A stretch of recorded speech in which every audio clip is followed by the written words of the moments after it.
Good morning, YouTube. This week for me was busy for a number of reasons. I had finals, which took up a lot of my time, but the moments that I was not studying, I was reading this. This lovely book is The Fault in Our Stars by John Green. I got a red J scribble in case you guys were wondering. It came out last week Tuesday, but I finished the book about 2 days ago. Being a nerd fighter, I have read a lot of John Green's work, but this by far was my favorite. I really was able to connect with the characters and how they felt on life. But I would have to say that the best part of this heartbreaking story are the numerous thought-provoking passages that once again prove John Green's brilliance. For every time that this book made me really stop and think about what I just read, I put a post-it note. And after I had finished the book and I had been moved to tears, I went back and looked at all of them and just kind of wrote my thoughts. So I decided that this week I was just going to discuss the book, talk about the themes, and just share what thoughts I took away from it. I just want to say ahead of time that there will be spoilers. It's kind of impossible to talk about the book without giving away anything. So if you haven't read it but are planning on to, please stop watching in a little bit. I'll tell you when. It's such a great book, and it's a story that you need to discover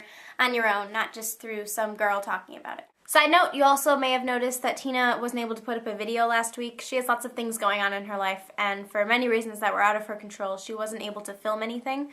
But we do appreciate your understanding, and she will put something up this week, so yeah. Anyway, without further ado, here is my review or thoughts on The Fault in Our Stars by John Green. This is the point in the video where if you haven't read the book, you need to turn it off. I will not be responsible for ruining anyone's experience. So I'm going to do transition now, Charlie McDonald styled, and I will see you in my living room.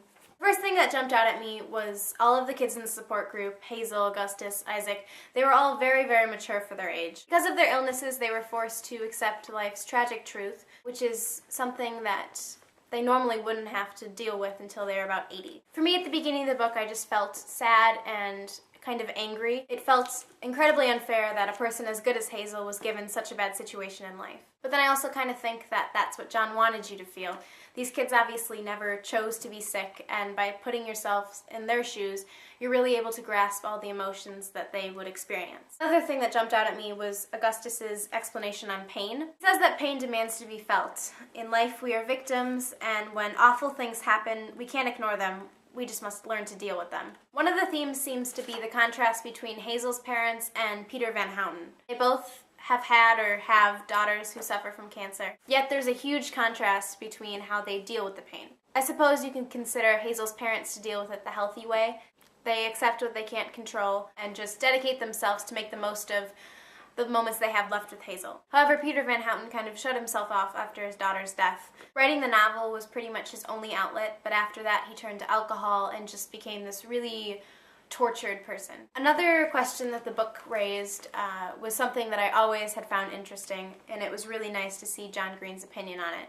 The question was basically, should a person stay away from others to avoid bringing them pain? This was kind of shown between Hazel and Augustus. At the beginning, Hazel kind of turned away from Augustus because she couldn't bear the thought of bringing him pain and making him have to go through another death. Hazel was also concerned about bringing pain to her parents. Obviously, though, they are her mom and dad, so she can't really tell them to stay away from her for the sake of not bringing them pain. But she does feel guilt over it. She said that she was the alpha and omega of her parents' suffering, which is a really, really heavy thought and just kind of signaled her depression, and at the time made me pretty concerned for her well-being. But then when we learn that Gus is also sick, we are offered more insight. Because Augustus didn't try to make the decision that Hazel once made and didn't avoid her for the sake of not causing her pain, they were able to fall in love.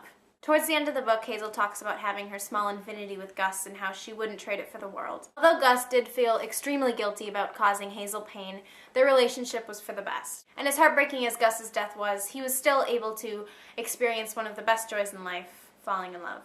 So those are a few of the messages that I really got from the book. I enjoyed it so much, and I really hope that you did too. Thanks for watching. If you want to leave your comments on any thoughts that you had, I would love to read them. And I'll see you guys next week. Bye. 1/3, 1/3, 1/3.